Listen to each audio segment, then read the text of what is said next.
Imagine, if you will, the heavy oak door of a bustling tavern swinging open. You step out of the cold, biting wind and into a wall of warmth. You can smell the roasting meat, the tang of spilled ale on sawdust, and the roar of 100 conversations bouncing off the rafters. Mm-hmm. You find a seat near the hearth, the fire crackling and popping, and there, in the corner, a storyteller clears their throat. Because today, on this deep dive, we aren't just looking at data points, spreadsheets or dry history. We are stepping into the boots of the bard. It is a shifting perspective, isn't it? We usually analyze the what and the how. Today, we recount. We are looking at a saga, the saga of the Shattered Veil. A saga, I like that. And I think it is important to state right up front, this isn't a fairy tale with a happily ever after guaranteed at the end. It is gritty, it is morally gray, and quite frankly, it is terrifying. Exactly. We are talking about high adventure, sure, but also the creeping realization that the heroes of this story aren't just hunting monsters. They are being hunted. And not by a beast, but by a cosmic entity that knows their names. It's that feeling of being watched when you're alone in a room. And that's the core of it. To set the stage properly, we are diving into the records of a specific band of adventurers. In the texts, they're often referred to as the Chosen Ones, though I suspect if you said that to their faces, they would probably laugh or punch you. Cole's probably punch you. They are survivors of an apocalypse who found themselves pawns in a much larger, much more sinister game played by a demon named Gormak. And our mission today, our deep dive, is to unpack their latest, most harrowing chapter, the return to Duskmere and the reconnaissance of Duskmere. Yes, this is a pivotal moment. If you're following the chronicles, this is the events surrounding what the scribes call Far Battle Scene 20. But to understand why this recon mission matters, why it's so heavy, why the stakes are stratospheric, we have to understand who is walking through that portal. Context is everything. You cannot appreciate the risk of the return without understanding the trauma of the origin. You have to know the scars before you can understand the armor. So let's do a proper Bard's Tale rundown. Oh. How was this motley crew forged? Because looking at the early notes, they didn't start as friends. Not at all. They were thrown together in the literal dirt. That is quite literal. If you look at the source notes on their origin story, specifically the events of the fall of Duskmere, they were isolated. You have Bip, the halfling rogue, Welsies, the dwarf paladin, Atenimus, the half-elf warlock, and Aaron, the human ranger. They were all cut off from the main army during the initial dragon attacks. And I want to zoom in on this dirt wave moment because wave feels like such a soft word for what actually happened. I'm looking at the physics of this scene in the notes. We're talking about a tectonic plate essentially rupturing upwards, right? This isn't a ripple in a pond. Not even close. It's not just the physics, it's the sensory overload. Imagine the decibel level of a dragon, a massive ancient dragon, emerging from the very crust of the earth. The notes specify that the ground didn't just shake, it liquefied. Soil, rock, pavement, it all became this slurry. So when we say Bip and Welsies are running from a wave of dirt, you need to picture an avalanche, but it's coming up from below them. So they're not just running over a hurdle in a gym class. Mm-hmm. They are sprinting up a vertically moving wall of soil that is trying to bury them alive. An avalanche in reverse. That's a perfect way to put it. And they don't know each other yet. This is crucial. This is their hello. And their backgrounds are just so different. Yeah. You have Welsies, a paladin heavy armor, probably slow, burdened by his gear and his oath.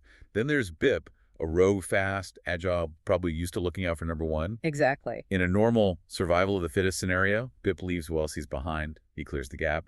Welsies falls. End of story. Bip survives. And that's the key insight here. That's the moment that forges the team.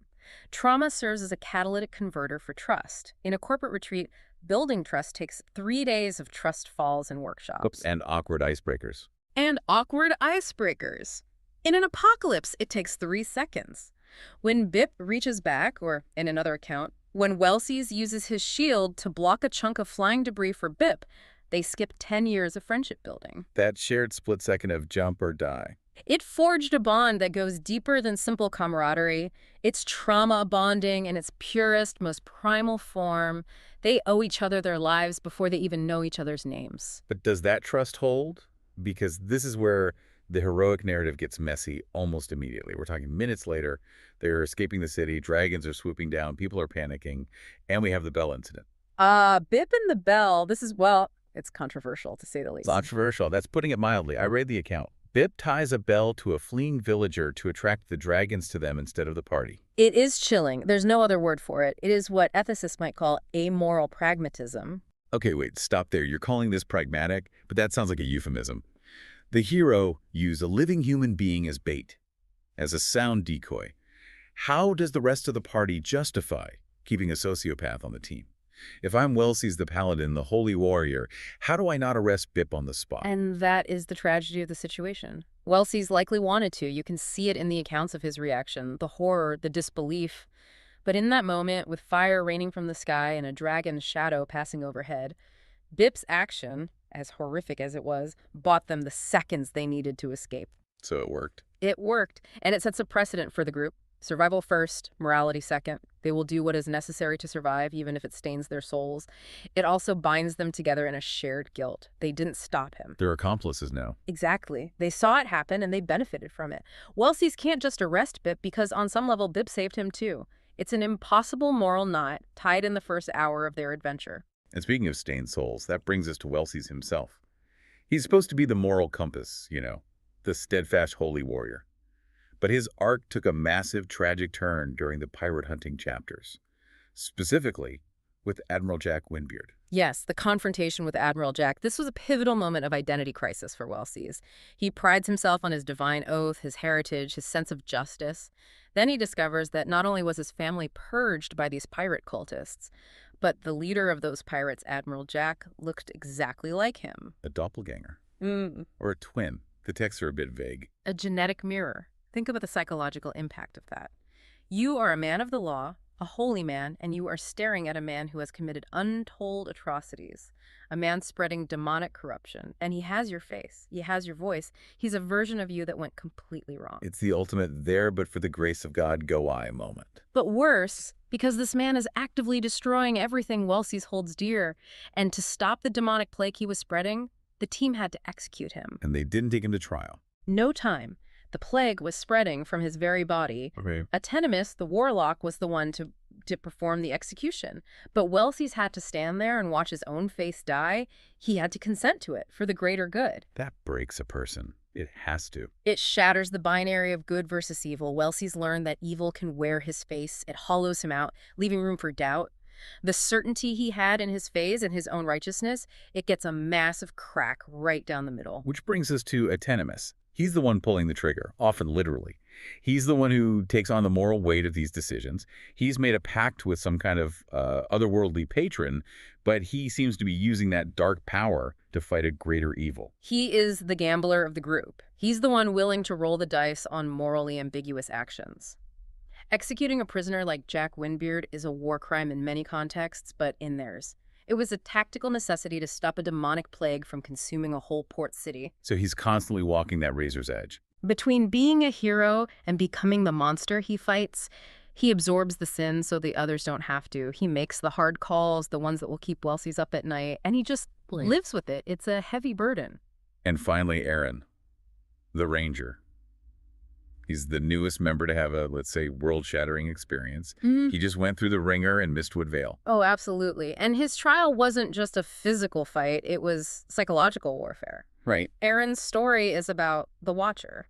He went home to clear his name. He was framed for starting a war with the local orc tribes, and he discovered that the Whistlers, these terrifying far realm aberrations, were manipulating everything from the shadows. The Whistlers, they're the invisible ones, right? You only hear them. You only hear them and they drive you mad. But more importantly, he learned that the fog itself was listening. The marshmallow fog, which sounds cute but is actually nightmare fuel. Precisely. The environment had become sentient. The Chronicle says it was like the very air had an intelligence. It knew their names. It knew their fears. It would whisper things to them that only they could know. Aaron realized they weren't just fighting orcs or cultists. They were being observed by an ancient alien intelligence. So he brings that paranoia, that knowledge of being watched, back to the group. He does, and they all share one thing visually now, right? The purple glow. Yes, tell me about this. It's a physical manifestation. Since the battle with the Iron Golem in Thornreach, they have been physically marked. A faint purple phosphorescence that clings to them, sometimes flaring up when powerful magic is near. It connects them to the demon Gormak. It marks them as the Chosen, or perhaps more accurately. The keys. Exactly, the keys. So that's the crew. A rogue who uses people as bait, a paladin questioning his faith, a warlock who makes deals with darkness, and a ranger who knows they're being watched by the fog. Survivors, pragmatists, executioners, and the marked. Lovely bunch. Chuckles. Yeah. Now, fast forward to the present. The start of Scene 20. They're heading back to where it all began. Duskmere, the gateway to the ruined city of Duskmere. And the Duskmere they return to is not the quiet, somber refugee camp they left. No. The notes describe it as boisterous, frantic. It's changed. It's a boomtown. It has become a frontier town on the edge of oblivion. Think of it like a gold rush town, but the gold is salvaged from a magical apocalypse. There are rumors of bleeding sands. The magical instability from the ruins is growing. It's a place of high risk and high reward, built on the slopes of an active volcano. The energy must be manic. Desperate. Everyone is trying to get rich or get out before the whole place goes up. But for our heroes, the first sign that something is truly wrong isn't the magic, it's the silence. Specifically, the silence of the Bard. Exactly. The first thing they do is go looking for Howl. Howl's the Aasimar Bard who has been chronicling their entire journey. He's usually everywhere they are, documenting their deeds and, exaggerating them for coin. He's their PR agent. He's their PR agent, their historian, their hype man. But in Duskmere, he is gone, vanished. And in his place, they find Tahelia Brightstring, a new character. And the interaction with her is so telling. She knows of Howl, but she hasn't seen him since he was in Zephyra during a pogrom against dark magic users. But notice her attitude. She doesn't offer information freely. She charges the heroes to listen to their own story. 20 gold. That's a steep cover charge just to listen to someone recount your own trauma. It is, and it highlights the shift in tone. Their story has become a commodity. Tahelia represents the commercialization of their suffering. She wasn't there for the dirt wave, she didn't see the Bell incident, but she'll happily sing a song about it for the right price. And the original storyteller, the one who knew the nuance, who knew why Bip tied the bell, who knew why Welsies cried over Jack, is missing. Which signals that the narrative is slipping out of their control. The story is becoming too dangerous even for the storyteller. If the guy with the loot is running for the hills, you know things are bad. And then, just as they're processing this, the city itself starts to scream. Let's talk about the portal incident. This is where the passive threat, the background radiation of the apocalypse, becomes active. The team is in the city square, and suddenly, the central portal, the one leading back to the ruins of Duskmere, begins to activate on its own.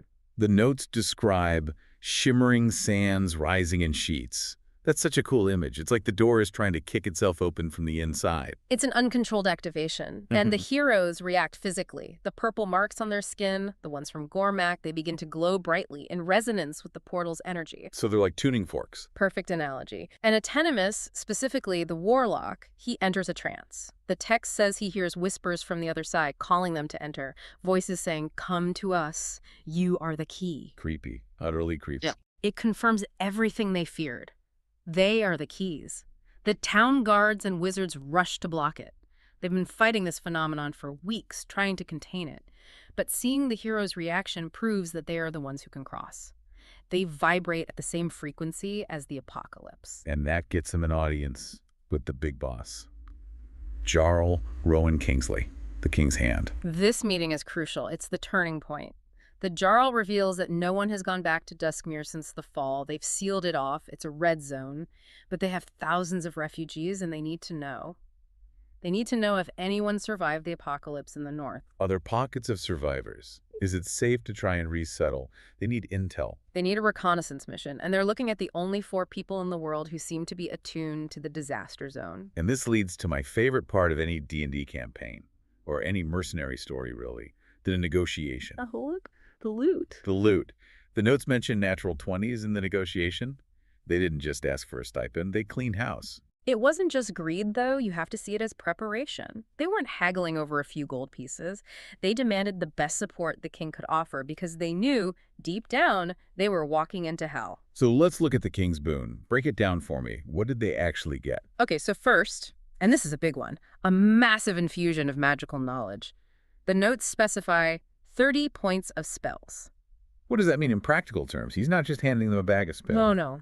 This represents access to the royal archives, high-level arcana, scrolls, and one-on-one time with the king's own wizards. They are being armed with information, with magical solutions to problems they haven't even encountered yet. It's a huge strategic advantage. So they get smarter. Uh, Then they get tougher. The gear. Aaron made out like a bandit here. He really did. Specifically, Aaron received +1 studded leather armor and a ring of +1 protection. Okay, hold on. I need you to explain this to me. Because on the surface, that sounds underwhelming. They are going to fight a cosmic demon, and the king gives them slightly better leather jackets. No. A +1 armor sounds like a pittance when you're facing the apocalypse. Did they get ripped off? Chuckles. It's a fair question, but on the surface, it looks like a cheap gift. But you have to understand the math of this world, what gamers call bounded accuracy. Break that down. Why does a +1 matter so much? In this reality, the difference between living and dying is often a razor-thin 5% margin. A +1 to your armor class, your defense, isn't just 1 point. It reduces the statistical probability of a lethal hit by 5%, sometimes 10% depending on the enemy. So the numbers game. It's a numbers game. Over the course of a long battle with 1,000 incoming attacks, that math saves your life 50 times. The king isn't giving them flash, he's giving them consistency. He's giving Aaron the ability to be wrong, to make a mistake in positioning and survive it. That is worth more than a fireball wand. Infinitely more. And that ring of protection, it's the same principle, but for everything else. It's an insurance policy against bad luck, against a magical trap, against a poison dart. It's a subtle but incredibly powerful boon. They also got discounts on Slayer arrows. That implies they know, or at least the king suspects, exactly what they are hunting. Dragon Slayer arrows, Demon Slayer arrows. They're getting specialized ammunition and portal access, authorization to use the magical travel network. But the subtext here is fascinating. The king isn't just paying mercenaries. He's invested. He is investing in them as his last line of defense. He recognizes that these four, with their purple marks and their dubious morality, are the only ones who can survive the red zone. This isn't a payment, it's an endorsement. So they gear up, they lock and load, they've got the king's magic in their heads and the king's steel on their bodies, and they step up to the portal. And the logistics of the mission are terrifying. They decide to send a small, fast squad, Atenimus, Welsies, and Aaron. Bip and the others stay back in Duskmere as a failsafe, a potential rescue team. Smart. Don't put all your eggs in one basket, especially when the basket is a demon-infested ruin. And the guards who control the portal give them a strict timetable. They agree to open it for exactly 30 minutes. Then it will close. They will open it again in 1 hour for another brief window. If they miss that second window... They are left for dead. No rescue. The door is locked behind them. Exactly. The portal opens, they step through the shimmering sands, and they arrive in Duskmere. Now paint the picture for us. What does the landscape of ruin look like? Is it just rubble and fire? It's worse. The air is heavy, unclean.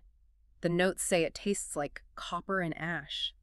There's a constant low hum of wrong magic in the air. But it's not just rubble. They find bodies, lots of bodies. But the horror isn't the death count, it's the nature of the dead. The dragons. Specifically, dead juvenile dragons, young ones. Which, okay, they fought dragons before. The dirt wave was caused by dragons erupting from the ground. But these aren't just killed in battle, this is different. Very different. The notes are specific, the bodies have been harvested. The word harvested is doing a lot of heavy lifting there. I want to look at the description of the bodies in the main square. This isn't a battlefield, is it? No. A battlefield has chaos. Bodies are sprawled, armor is broken, there's a sense of struggle. Yeah. This is a butcher shop, an industrial processing plant. The notes describe the cuts on the dragon carcasses as surgical. Surgical. Scales have been removed in neat, uniform piles. Tongues cut out precisely at the root. The membranes of the wings have been sliced away in clean sheets, like a butcher filleting a fish. There's no passion here. It's cold, efficient work. That suggests tools. That suggests they didn't just kill the dragons in a rage. They brought in equipment after they killed to process them. And that recontextualizes the enemy entirely. We thought we were fighting monsters, beasts of passion and rage like the dragons during the fall. But these don't strip mine a carcass for alchemical reagents. Right. This tells us the demon Gormak has engineers, he has logistics, he has a supply chain. Which is infinitely scarier. You can outsmart a beast. It's much harder to outsmart a factory. It changes the genre from, survival horror to technological horror. Okay. They aren't just occupying the ruined city. They are strip mining it for magical power, using dragon parts as fuel. Exactly. And amidst this industrial slaughter, they find the center of the mystery, the central pavilion. This is the spot. The ground zero, The central square is surrounded by fresh flagstones, recently laid, forming a massive magical circle. And when Atenemus, the warlock, touches one of the stones, he is locked in place. The trap springs. But not a physical one, a narrative one. A narrative one, yes. The stones glow and apparitions begin to appear, ghosts acting out scenes from the apocalypse, the final moments of the city, and then the ghostly guide shows up. And he's not a screaming phantom. No, he seems weary. The notes describe him as a guard who is tired of his watch, and he drops the line that changes everything. The prophecy said you would be here late, not early. And Aaron, being Aaron, ever the cynic, snaps back. That's the problem with prophecy. Reality changes everything. It's a great line, but the ghost isn't there to banter. He's there to deliver the exposition that flips their entire worldview upside down. We have to talk about the deconstruction of the prophecy. Okay, let's unpack this. Because for months, maybe even years, they've been hearing snippets of this prophecy, and the key phrase is the willing sacrifice. Right. And the assumption, the classic heroic trope, is that the willing sacrifice is a noble death to seal the gate. A hero lays down their life to save the world. It's the Tony Stark move. It's the noble sacrifice play. Like Wellesley's holding the portal against a demon army. I will die so you can live. It's the paladin's dream, in a way. It's what they've been mentally preparing for, but the ghost reveals the terrifying truth. The willing sacrifice mentioned in the prophecy is not to seal the gate. It's the key. It is the key to opening it. Oh, wow. That's a twist. The prophecy isn't a roadmap to salvation. It's the instruction manual for Gormak's release. The demon is trapped behind a cosmic door. He needs 2 keys, specifically 2 of the marked heroes, to open the door. And the final condition, the last turn of the key, is that they must die willingly. So if they sacrifice themselves thinking they are saving the world? They are actually dooming it. They literally walk up to the prison door and hand the keys to the demon. That is diabolical. Yeah. It completely weaponizes their heroism. Gormak is banking on them being good people. He is banking on them being willing to die for the cause. It's the ultimate subversion. The very trait that makes them good, their capacity for self-sacrifice, is the mechanism that will bring about the ultimate evil. So what's the hope? Is there a loophole? Can they just not die? Well, that's one option, but it's not that simple. There is a slim chance. The ghost suggests that if the heroes can defile the stone seals, mess up the ritual mechanics as it's happening, they might cause Gormak to arrive without a physical body, or lose control of his manifestation. So break the lock while you're opening the door. Essentially. Sabotage the ritual from the inside. It creates a fighting chance, but it requires them to walk directly into the trap, to get close enough to the mechanism to break it. It's an incredible risk. And the ghost doesn't stop there. He also gives them a who's who of the bad guys, the Gormak hierarchy. Yes. This is a crucial intel dump. It moves the enemy from a vague, evil force to a structured, almost corporate organization. Let's run through it. First, we have the Eye. Hidden in the smoky spiral.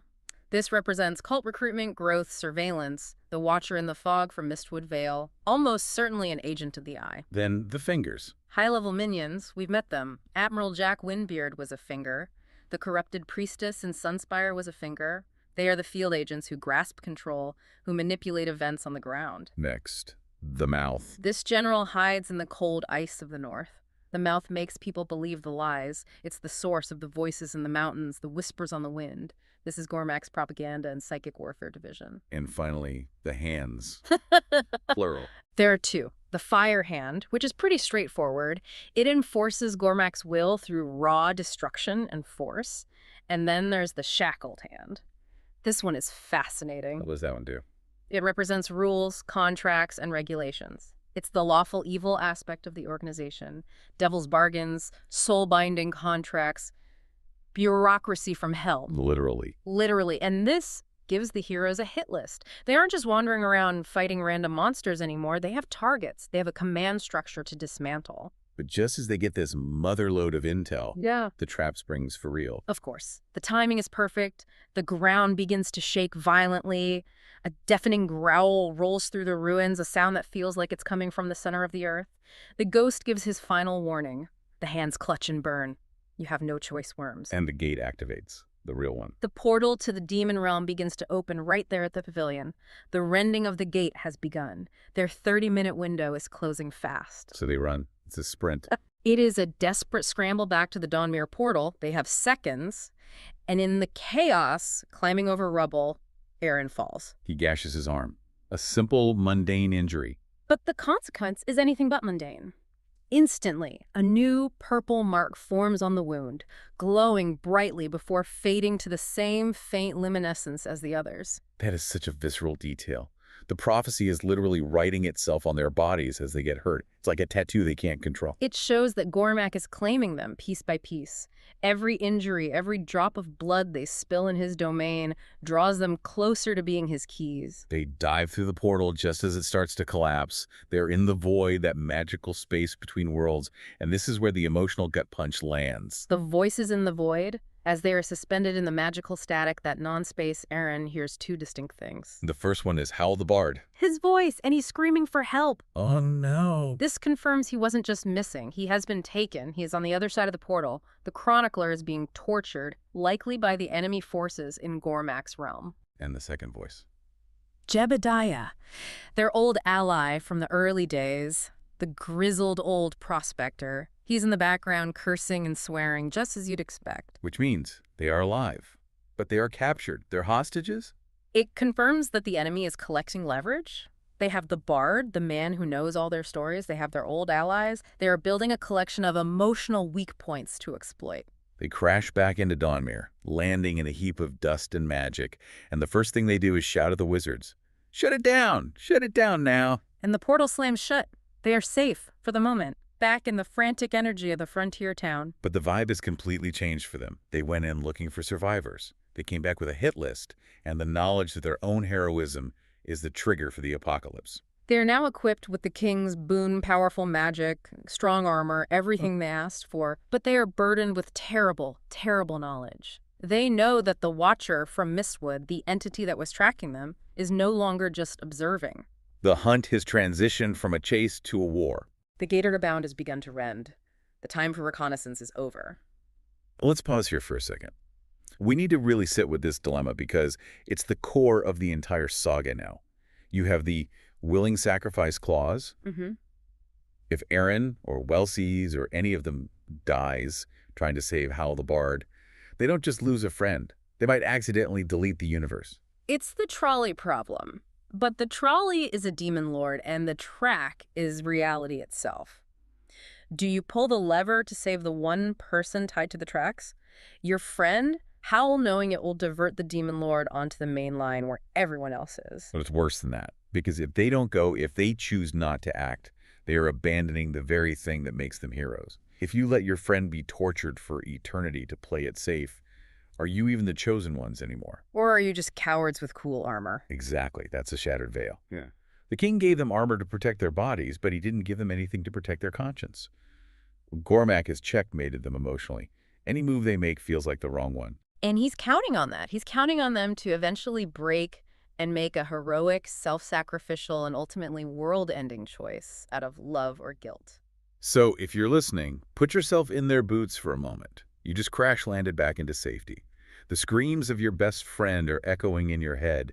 You know that stepping back through that portal might trigger the end times. Do you turn the handle, or do you walk away? And if you do walk away, can you ever really look at yourself in the mirror again? Can you call yourself a hero? We'll leave you with that thought to haunt your dreams tonight. Thanks for listening to this deep dive into the saga. Until next time, watch out for the fog. And maybe check your arms for any new purple marks. See you next time.